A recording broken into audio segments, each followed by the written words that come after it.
Welcome to the Wealth Mindset with Garnier. Listen, I think we had some audio issues. Hopefully that's being resolved. Hopefully you can hear me. But we talking about success. And, you know, that's defined differently for so many people because we all having a vision in our mind of what we want out of life.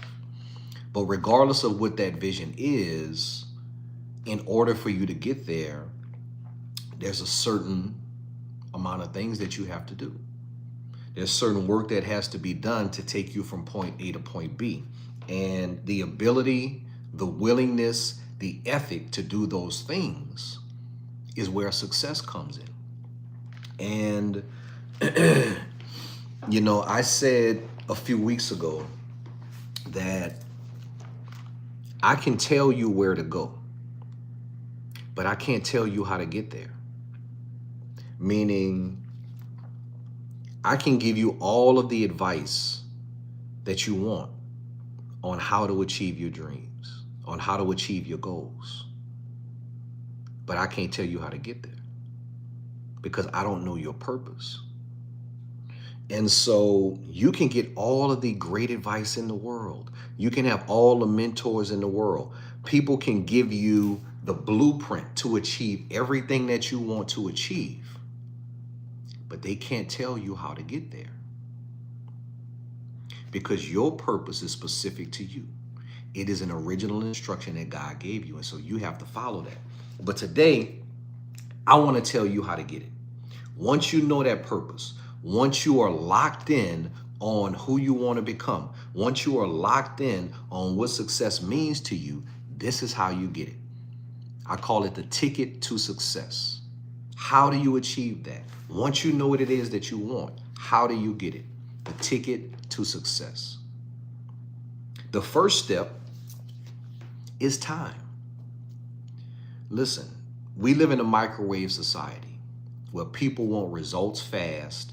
They want to achieve things quickly. We want to start a business and have it be profitable in the first 6 months. We want to start a new venture or implement an idea and expect that it's going to be successful immediately, but it does not work like that. We do not. The microwave society only comforts our food. It does not comfort our soul. The things that you really want out of life take time, and just like the difference between the microwave and the oven, you get the result faster in a microwave, but it doesn't taste the same. The structure, the content of the food is not the same. And so when I think about people rushing to success, some people get to the bag. Some people make the money fast, but it's not the same. It doesn't taste the same. It does not feel the same because you have not gone through the process. So the first ticket to success is time. You have to dedicate time to your craft. You have to dedicate time to the thing that it is that you're supposed to be doing. If you read Malcolm Gladwell, he has in his book Outliers, he talks about the idea of 10,000 hours. No matter what it is, in order for you to master something, it takes a minimum of 10,000 hours. And what happens once you've dedicated that much time to something, no longer is it something that you are attempting to do. What happens is once you've put that much time into something, it becomes a part of who you are. It is innate in you. You understand the ebbs and flows of what you're trying to do. You know how to correct the mistakes. You know how to enhance it. And so whether that's academics and you're trying to be a doctor or an attorney or a lawyer, or whether that is your physical talent, right, in athletics and basketball and football, if it is your ability to sing, if it is a writing ability, whatever it is that you have a gift or talent at, in order for you to perfect it, you have to put the time in. 10,000 hours minimum. And you can look at the lives of anyone who has achieved any type of success, right? Whether it was musical success, whether it was business success, and you look at their stories, And there were times and there were days and there were months and there were years when there were no results, when they achieved nothing. But that was required because in order for you to be successful, you have to put the time in. You have to dedicate to your craft. When I first started in wealth management, I didn't know up from down. I was not raised in a household that talked about finances. All of these new ideas and concepts were foreign to me. I was intimidated because I was in my early 20s in the rooms with older white men that were 20, 30, 40 years my senior. And I was expected to know this information. And so I had to dedicate my time to my craft. Every single day, I was reading 5, 10 pages. Every single day, I was committing to retaining the information. Every single day, I was practicing on my delivery, on my communication. You cannot disregard the time element of success. You cannot skip steps. Microwave food does not taste the same as a home-cooked meal. And when you attain or reach the success without going through the process, it's not going to feel the same. That's just the truth of the matter. And so do not be afraid to dedicate the time to your craft. If you're working on something in life, if you're doing something in life, your goal should be to be the best at it. Martin Luther King said, I don't care if God told you to sweep streets. You should be dedicated enough to be the best street sweeper that the heavens have ever seen. Because your dedication to the craft is what's going to stand out. People are going to see that. People are going to notice it. When you dedicate your time and your effort and your energy to something, it permeates through you. It comes through you. People know that. People can see it. It is evident. It becomes a part of you. And so time is the first element to success. You have to dedicate yourself to your craft. You have to put the time in. There's no skip steps. Now, once you put the time in, for those who are watching, we're talking about the ticket to success. The ticket, it is an acronym, TICKET. The first step is time. I told you, you have to put in the 10,000 hours. At this point in my career, I have experienced so many different circumstances and situations. I've experienced so many failures, so many trials and tribulations. I've put in thousands and thousands of hours. There's no situation that I haven't seen at this point. There's no circumstance in my business that makes me nervous or makes me insecure because I've seen it all. We got to put the time in. The second part to success is intensity. The time is meaningless if the intensity is lacking. When I'm training my kids all the time, I tell them there's a difference between jogging and running. There's a difference between me throwing a jab like that and me throwing a jab like that. Because intensity matters. So many times when we're doing something, we just going through the motions. We going around the racetrack, but we're not running at full speed. We're putting the effort towards something, but we're on our phone. We're distracted.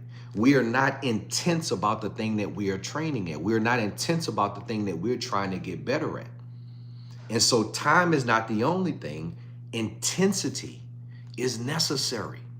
When you're working on something, you got to focus. You got to concentrate. You have to ingest what you are doing. You have to be intense about it. When I'm at the gym and I don't break a sweat, I feel like I wasted my time. But when my workout is intense and the sweat is dripping from my face and my body is exhausted, I know that I have dedicated everything I could to this craft. And that's when you see the changes in your body. That's when it's different. Intensity. What is my opinion on the absurdity and idiocracy of America, a nation of 350 million people waiting for their replacements? That's funny. You know, there's a lot of stuff going on in this country that unfortunately everyday people don't have any control over. And the people at the top have positioned themselves to make decisions against our interests. And I think it's unfortunate. But I think that the people here are waking up, and I think we understand it. And as far as I'm concerned, first we have to protect ourselves. But other than that, we have to stay prayed up and just be prepared for whatever happens. But I do think a lot of things that are going on here are absurd, which is why we have to take control of our own lives. We cannot depend on the government. We cannot depend on anybody else to change our circumstances. We have to change it. And it starts with identifying our purpose and pursuing it. That's what success is. And so time, intensity. The third is concentration. It's so hard to focus today. And I'll be honest, even for myself, it's hard to focus. There's so many distractions. It's easy to pick up your phone and pop up on 100 different apps that will distract you from what you're supposed to be doing. There's all kinds of distractions in the world. There's no shortage of entertainment available to us. And so productivity has to be a decision. You have to decide to be productive, because if you want, you can be distracted all day long. You can please yourself. You can entertain yourself all day long. But in order for you to achieve success, you have to block out all of that, and you got to concentrate. You have to put your effort and energy and focus on what you are doing. It's not enough to put the time in. It's not enough to be intense. You have to lock in with your mind. You have to be focused. You have to concentrate. Remove the distractions. Take your phone out of your room. Unplug everything. Lock in and focus so that you can retain what you're doing. Time, intensity, concentration. The next is knowledge. If you're not growing, you're dying. If you're not receiving and learning and consuming new information, the information you learned yesterday is old. Knowledge is extremely important. I said this earlier that I was doing a lot of reading when I first started my career, but I make a habit of taking home a reading list every day. Articles, commentary, case studies, charts, data. I want to be as informed as I can about my profession, about my life, about everything that's going on. You cannot deny yourself of knowledge. You cannot be oblivious to this world. You have to always be open-minded to receiving new information. You have to do that. That's the only way that you're going to be successful. You have to seek out the knowledge. Time, intensity, concentration, knowledge. The next is efficiency. You got to be efficient. We waste time. We waste resources. We waste money. We got to be efficient. There's only so many hours in a day. There's only so many resources that we have available to us. We have to stop being so wasteful and use those to grow and propel us. We also have to be efficient with our money. We're so wasteful with the resources that we have that it prevents us from growing because we consume. And so being efficient is about getting the most out of what you have. Before you require more, before you need more, you have to get the absolute most out of what you have. That's what efficiency is. And that's important for our success. And the last requirement for the ticket to success is trust. You have to trust yourself. You have to trust the process. You have to trust the work that you put in. You have to trust the purpose that God gave you. This is the thing. You can do everything right. Everything can be perfect. And then life gets in the way. Emotions get in the way. Feelings get in the way. Distractions get in the way. If you do not trust the process, if you do not trust yourself, if you do not trust what God told you to do, those distractions will derail you. Those distractions will take you off course. And so when life gets in the way, what happens is if you don't know your purpose and then the distractions of life happen, you have a feeling of, why is this happening to me? Why do I have to deal with this? Why am I going through this? Because there's no point to it. There's no point to the suffering. But when you know your purpose, the distractions, the failures, the adversity now has meaning. Because now you know this is necessary for me to get to where I want to go. I have to overcome this to get to what I want.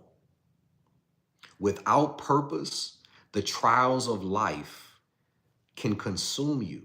But once you know who you are and what God told you to do, those distractions now become just stepping stones. They bring meaning. The failures I have in life, now I know why I had to go through that, because I knew God's purpose for my life. And so once I overcame that, I said, okay, now I understand this, why this was necessary.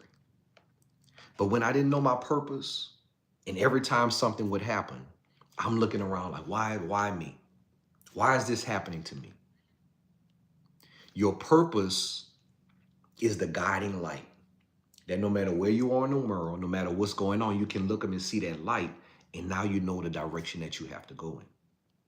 If you don't have that light, you're just wandering through life with no sense of purpose. But that purpose is dangling that light, because it's going to get dark.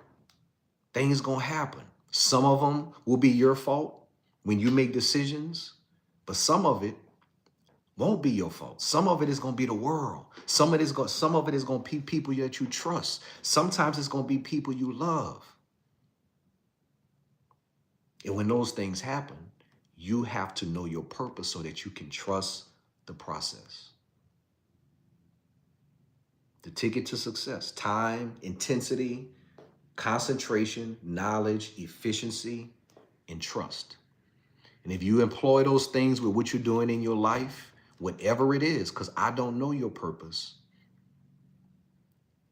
it'll propel you to the end. I promise you. Listen, man, I appreciate you guys. I appreciate the likes, the subscribes, the shares. Please follow my content, The Wealth Mindset. I'm on all social media platforms. And, again, my goal is to help people walk in wealth, not just with money, but mentally, physically, spiritually, and financially. To take the things that God has already given you and use those to create a life of purpose, so that wealth is more than just what you acquire. Wealth is who you become. You are the wealth. It's not your investments. It's not your real estate. It's not your business. It's you. And before you have any of those things, you have a unique and specific set of talents, abilities, gifts, ideas, habits, disciplines, and inclinations that form the basis of everything that you do in this world. And once you tap into that, you build wealth in your life. So again, you are the wealth. I'll see y'all tomorrow. Wealth Mindset. Have a great day.